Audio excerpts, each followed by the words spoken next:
Então, nessa ação penal 508-32-58-29, depoimento do senhor Eduardo Hermelino Leite. Isso, senhor Eduardo. Senhor Eduardo, o senhor está sendo acusado de um crime pelo Ministério Público. Nessa condição de acusado, o senhor tem o direito de permanecer em silêncio e não responder nenhuma pergunta. No entanto, foi informado pelo Ministério Público e por sua defesa que o senhor celebrou um acordo de colaboração com o Ministério Público. Fazendo esse acordo, o senhor assume uma nova posição. Na posição de colaborador, o senhor não pode ficar em silêncio, e se o senhor faltar com a verdade, se o senhor omitir fatos, se o senhor mentir sobre fatos, o senhor responde como se fosse uma testemunha pelas falsidades que o senhor declarar. O senhor confirma o acordo, então, que foi celebrado? Confirmo. Então o senhor fica advertido, então, que o senhor não tem mais o direito ao silêncio, certo? Senhor Eduardo, o senhor pode primeiro me relatar, assim, em síntese, a sua carreira na Camargo Corrêa, já na década de 2000? Perfeito. Eu entrei na Camargo em 94, dentro da área comercial da Camargo Corrêa, no início como estagiário trainee, assistente comercial. Em 2005 eu virei diretor da empresa no que tange a área de novos negócios, onde nós mexíamos com clientes privados e negócios estruturados para clientes privados. No ano de 2008 para 2009, foi colocado dentro da minha carteira que eu tinha clientes privados, foi trazido a Petrobras como cliente, a qual me foi pedido um trabalho de exclusividade em cima da Petrobras, porque era o grande investidor do país. E a partir desse momento eu assumi a diretoria comercial de óleo e gás e passei a interagir com Petrobras e os contratos que a Camargo já detinham junto à Petrobras. Quando foi? 2008, 2009? 2009, para ser mais preciso. Lembra mais ou menos a época, não? Se o senhor me permitir aqui, eu tenho, sim, não tem problema. Tenho uma memória aqui que me ajuda. Em torno de setembro, mais ou menos, de 2009. Tá. Foi nessa época que o senhor começou a ter contato com Alberto Youssef, Paulo Roberto Costa? Exatamente. A partir do momento que eu assumi o cliente Petrobras, me foram apresentados todos os partícipes, né, envolvidos com esse cliente. Antes o senhor não tinha nenhuma? Não. E o senhor era o diretor de óleo e gás, então? Nessa época, sim. O senhor estava subordinado a quem dentro da empresa? Ao Dalto Avancini, que era o diretor superintendente de óleo e gás. A mais alguém, não? Não, somente a ele. E quem era seus auxiliares imediatos dentro desse trabalho? Nós tínhamos, né, dentro da estrutura, gerentes executivos, que alguns relacionados à área operacional, que eram aqueles que iam cuidar dos empreendimentos a serem implantados, e alguns relacionados à área de proposta, que era para propostas futuras, para novos empreendimentos. Mas essa época, como a Camargo tinha acabado de ganhar o contrato da Renest, nós não estávamos vendo no horizonte novos contratos. Então, por exemplo, eu praticamente não tinha ali um subordinado direto. Todos eram relacionados à área de operação. Até quando que o senhor permaneceu nesse cargo de diretor óleo e gás? Formalmente até maio de 2011, quando eu fui alçado a uma nova situação de diretoria, que foi diretor de planejamento comercial na matriz, só que de fato isso ocorreu mais ou menos em dezembro de 2010, porque por motivos de saúde eu não podia me deslocar de São Paulo e a sede de óleo e gás era no Rio de Janeiro. Então, mas o senhor se afastou desse setor daí, então, a partir de maio de 2011, de óleo e gás? Parcialmente, não integralmente. Fiquei fazendo ainda gestões que eram possíveis a partir aqui de São Paulo. Quem assumiu o seu posto? No caso foi acumulado pelo Dr. Dalton. O Ministério Público afirma que havia pagamentos de valores a diretores da Petrobras. O senhor pode me esclarecer se havia mesmo, como isso ocorria? Quando eu assumi a área de óleo e gás, a Camargo tinha um contrato recém-assinado que era da Repar, alguns contratos em andamento e um contrato que ela havia ganho a licitação, mas ainda não havia assinado o contrato, que era o da Renest. Os responsáveis anteriores na empresa por esses contratos fizeram uma reunião de passagem daquilo que existia. Então foi quando me foi informado que existia uma propina que era paga para a área de serviços e uma propina que deveria ser paga para a área de abastecimento. Propinas essas associadas aos empreendimentos que a Camargo já detinha, né, e aqueles que ainda faltavam assinar, no caso da Renest, e como isso estava sendo equacionado. Então, por exemplo, para a área de serviços, a Camargo já detinha vários contratos junto a Treviso e Piemonte, que são empresas de Júlio Camargo, que se responsabilizou por fazer esses pagamentos. E no que tange a área de abastecimento, me foi apresentado o senhor José Janene e o senhor Alberto Youssef, os quais já cobravam a Camargo porque os pagamentos não vinham ocorrendo por causa da Camargo, e a partir deste momento eu passei a interagir com o Alberto Youssef, no qual ele ajudando, né, a buscar soluções para que o pagamento fosse efetivado. Tá, para nós darmos um passo atrás, aí foi-lhe passado então que havia essa situação já consolidada. Exato. Quando o senhor assumiu. Quem passou ao senhor essa informação? Primeiro, no que tange às apresentações das pessoas, me foi apresentado tanto os diretores da Petrobras, institucionalmente, pelo senhor João Auler, né, porque era ele, como vice-presidente à época, ele detinha essa relação institucional. E tinha um diretor que acumulava a função operacional e comercial de óleo e gás, que era o Leonel Viana, o qual Leonel me passou as obrigações já existentes, os contratos com Júlio Camargo e obrigações, né? E no caso o João Auler me passou a relação principalmente com o José Janene e Alberto Youssef, porque eles foram a Camargo Corrêa para uma reunião com o João Auler, e nesta reunião, acho que até por uma discussão ocorrida entre João Auler e José Janene, eu fui chamado à sala, no qual o João Auler notificou a eles, falou: a partir de hoje quem trata com vocês desse tema é o Eduardo. Desse tema, vantagens. Vantagens. E dessa forma o José Janene falou: tá bom, da minha parte quem trata desse tema é Alberto Youssef, então o Eduardo e Alberto Youssef é quem vocês vão se relacionar para resolver o nosso problema. E com a diretoria de serviços, como é que foi essa? Eu fui apresentado pelo Leonel Viana e pelo João Auler ao Júlio Camargo. O Júlio Camargo já era uma pessoa que tinha relacionamento com a empresa anterior, isso me foi informado desde o ano de 2000, justamente por causa que ele representava a Toio, e me foi apresentado o Júlio, no qual ele tinha contratos em vigor para propinas de contrato que já estavam em andamento e contratos que estavam recentemente assinados para obras que iam estar iniciando. Tá, mas a situação foi esclarecida, ele foi apresentado ao senhor... Para qual finalidade? Para como repassador de propina para fazer o pagamento junto à diretoria de serviços. Na diretoria de abastecimento, quem o senhor sabia que recebia? Que eu saiba, era o Dr. Paulo Roberto e, pelo que eu tinha entendido, né, pelo que ficou claro para mim, o Partido Progressista como indicador, como partido que havia indicado Paulo Roberto. E na diretoria de serviços? Na diretoria de serviços eu sabia que era atendido ao diretor de serviços, o Dr. Renato Duque, ao gerente executivo Pedro Barusco e ao Partido dos Trabalhadores. No caso do abastecimento, não tinha gerente executivo que também recebia?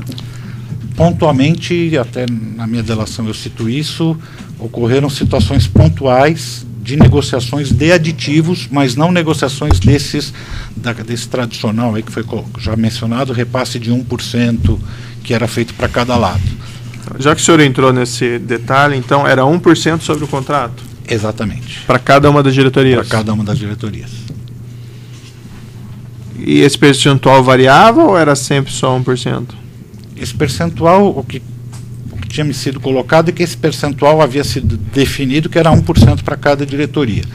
Na verdade, o que variava era a sua capacidade de cumprir este fluxo, porque 1%, como os valores eram muito altos, esse 1% era um valor significativo.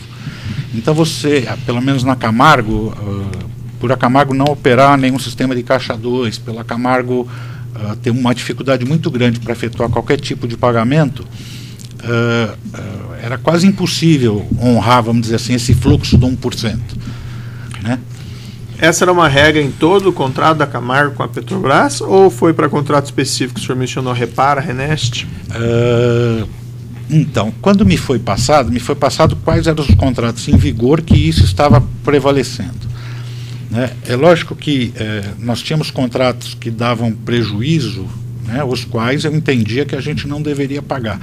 Mas essa discussão do que deveria ser pago ou não ser pago, ela acabou sendo consumida porque a hora que você fazia a avaliação do valor total que tinha que ser pago, o que tinha entrado era tão alto e a gente não conseguia cumprir esse fluxo que essa discussão não ocorria. Né? Então, assim, eu tinha uma planilha que eu fornecia ao Ministério Público, né, que demonstra lá como é que eram os pagamentos. Então, tem contratos que eu tinha prejuízo, que eles consideravam que eu devia, mas que eu considerava não dever. Só que a hora que você olhava o valor total, ele era tão grande, tão alto, que a gente não ia alcançar nunca esse pagamento.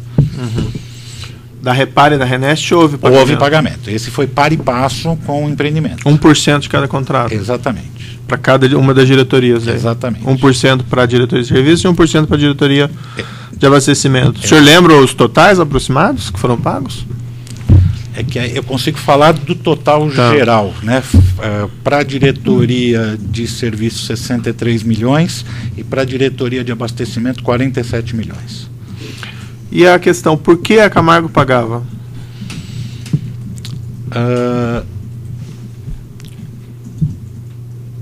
Primeiro porque isso havia sido pactuado, então eu herdei essa pactuação. Então me foi informado que isso deveria ocorrer. Agora, do ponto de vista de se isso representava alguma vantagem, eu diria que se não se pagasse, você teria muita dificuldade na gestão contratual junto à Petrobras. Então era uma condição para você celebrar o contrato. Aí você fala, não, se você não pagasse, você não celebraria o contrato, você não paga na celebração, você paga depois durante a obra. Mas você tinha que sinalizar a aceitação. E depois, como os contratos, as obras, elas tinham projetos muito ruins, né? Elas foram contratadas com projetos básicos muito ruins, então, eu também expliquei isso no meu depoimento, a variação de preço no andamento da obra levava a distorções significativas. E você ia ter que discutir com o cliente essas distorções. E aí você tinha algumas questões de aceitação do cliente sobre a interpretação de uma distorção. Então, eu vou dar um exemplo, né? Greve. A partir do momento que você tem um período muito longo de greve, que isso represente 30, 40, 50 milhões, se o cliente não sentar com você e aceitar que ele te deve esse custo porque você incorreu, você fica numa negociação. E se você não tivesse o cliente do seu lado, você não conseguiria fazer essa aprovação. Sobre os aditivos, havia também propina? Na verdade, a propina era sobre o valor total que fosse montado, né? Mas aí, pontualmente, nessas aprovações desses aditivos, a aprovação de um aditivo na Petrobras, ele passa por uma discussão no âmbito da obra, onde você tem uma comissão, tanto da parte da Petrobras como da parte da empresa, que discutem se tecnicamente aquilo é devido, até uma discussão que chegava no Rio de Janeiro, que a gente chama nas gerências executivas. Certo. Então, às vezes, neste processo, você era chamado, e literalmente os casos que eu tenho, nós somos chamados, a efetivar pagamento de propina para obter a concordância deles. E era também nesse percentual de 1% os aditivos? Girava em torno disso. No caso, o senhor trabalhou com essa, vamos dizer assim, com essa responsabilidade que lhe foi repassada do acertamento dessa propina, dos pagamentos. Até quando que o senhor se encarregou disso? Até 2013. Até 2013, mesmo depois que o senhor saiu do... É que, na verdade, houve uma ascensão minha para... Virei vice-presidente da empresa em seguida. E aí, o que aconteceu? Nós já tínhamos todos os mecanismos estabelecidos. Né? Já tinha contratos com o Júlio Camargo, já tinha contratos com prestadores de serviço que faziam o pagamento para as duas partes. Só que as pessoas elas gostam de manter uma relação pessoal. Então, eles focam... Eu era cobrado por atrasos de pagamento, né? Embora eu não quisesse mais cuidar dessas pessoas, não por... sem nenhuma pureza da minha parte, até porque eu tinha outras atividades, eu tinha atividades maiores para cuidar, mas as pessoas me procuravam sempre com o intuito de, a Camargo está atrasada, o pagamento não ocorreu, e aí, até porque achando que eu, como vice-presidente, tinha ascendido a uma condição que ia facilitar a velocidade de alguma coisa. Consta na acusação que foram feitos pagamentos à diretoria de abastecimento, ao Paulo Roberto Costa, mesmo depois que ele deixou a Petrobras. Ocorreu isso? Ocorreu. No caso das duas diretorias, um pouco antes dos diretores se desligarem, houve uma reunião com cada um deles, a pedido dos operadores, né, tanto do Dr. Júlio Camargo como do Alberto Youssef, aonde se fechou o valor no mês da saída dele de quanto a empresa devia de propina, e ficou-se combinado que em algum momento a empresa iria providenciar essa liquidação. No caso da diretoria de serviço, essa liquidação não ocorreu, porque o diretor me enviou um e-mail de uma empresa de consultoria dele, que ele é recém-aberta. O diretor quem? O senhor Renato Duque. E qual que era essa empresa de consultoria? D3TM, DTM3, um negócio... Depois que ele saiu, ele enviou esse e-mail então para o senhor? Exatamente, pedindo para que ocorresse o pagamento. Só que essa empresa dele era uma empresa recém-aberta, ela não teria condições de celebrar um contrato de um valor de 12, 13 milhões com uma empresa que não tinha escopo. E no caso do Paulo Roberto aconteceu a mesma coisa, só que no caso do Paulo Roberto ocorreu uma diferença. Quando o Paulo me procurou no primeiro momento, não foi para receber a propina. Ele me procurou falando, eu estou me desligando, eu sei que tem um débito, mas eu pretendo continuar atuando no setor de óleo e gás porque eu tenho conhecimento. E aí interessou para a Camargo Corrêa contratar o Paulo para prestar serviço de algumas horas. Então, por exemplo, o primeiro contrato que eu fiz com o Paulo, eu pagava R$6.000 mês para o Paulo dedicar 4 horas por mês de trabalho junto à minha área de planejamento estratégico. Entendei quais eram os investimentos que a Petrobras tinha. Ele, como diretor, conhecia o planejamento estratégico da empresa. Logo em seguida, eu intensifiquei esse contrato por um valor um pouco superior, R$13.000, porque houve um período de intensificação nossa de realizar o nosso planejamento de 20 anos e eu precisei um trabalho mais intenso dele. Só que em seguida me procurou o Youssef falando, olha, você precisa fazer uma liquidação parcial do que está sendo devido ao Paulo, porque o Paulo está me cobrando, e ele gostaria de fazer isso através da empresa de consultoria dele. E aí foi feito um aditivo a este contrato com 100 parcelas de 30 parcelas de R$100.000. E a Camargo começou a pagar isso, só que quando chegou em dezembro de 2013, como esse contrato ele era relativo à propina de contratos das nossas obras, esse valor era abatido do resultado, era apropriado o custo na obra, né? Isso não, até porque esse custo tinha sido orçado na obra. E aí a obra resolveu antecipar a liquidação desse contrato. Por que motivo? Como ela estava com saldo de caixa positivo ao fim do ano, ela começou a liquidar todos os compromissos futuros que ela tinha para começar o ano seguinte, e resolveram perguntar se poderiam antecipar esse contrato, e o que foi autorizado. Eu vou lhe mostrar aqui, já que o senhor entrou nesse assunto, nessa ação penal 50, 832, 58, essa mesma, o evento 1, Alt 3, uns contratos da Camargo com a consultoria global. Peço o senhor dar uma olhadinha, tem os aditivos posteriormente. Isso. Também. Exatamente, são esses contratos que foram celebrados. Então, esse contrato, ele tinha, ele teve um início com um valor menor, e ele veio sendo aditado até chegar no valor das parcelas para performar 2 milhões e... Depois que o Paulo Costa deixou a diretoria de abastecimento, por que a Camargo não poderia simplesmente dizer: não pago, não tem mais necessidade, não preciso mais da sua ajuda para aprovar esses contratos? Poderia, mas aí é uma interpretação da minha parte. O Paulo Roberto, ele não era só uma pessoa física, né? Ele tinha uma entidade política por trás. Uhum. Né? E essa entidade política tinha sua influência. Então, se você não efetuasse, subentendo que se a Camargo não efetuasse os pagamentos, né, amanhã essa entidade poderia estar nomeando um outro diretor, e aí você passa a ter um outro tipo de problema. Eu acredito que seja esse o principal motivo das empresas não romperem esse ciclo. O senhor disse, por exemplo, com o senhor Renato Duque, não houve esse pagamento. Houve alguma espécie de retaliação? Não houve, a cobrança existiu, mas não houve o pagamento por não ter um veículo para fazer o pagamento. Mas houve alguma retaliação da parte dele, alguma questão? Não, surgiu? Não. O prazo foi muito curto, né, entre o acontecimento do desligamento deles e todos os outros eventos. Então, o senhor ou a Camargo receberam ameaças por não pagar essas propinas?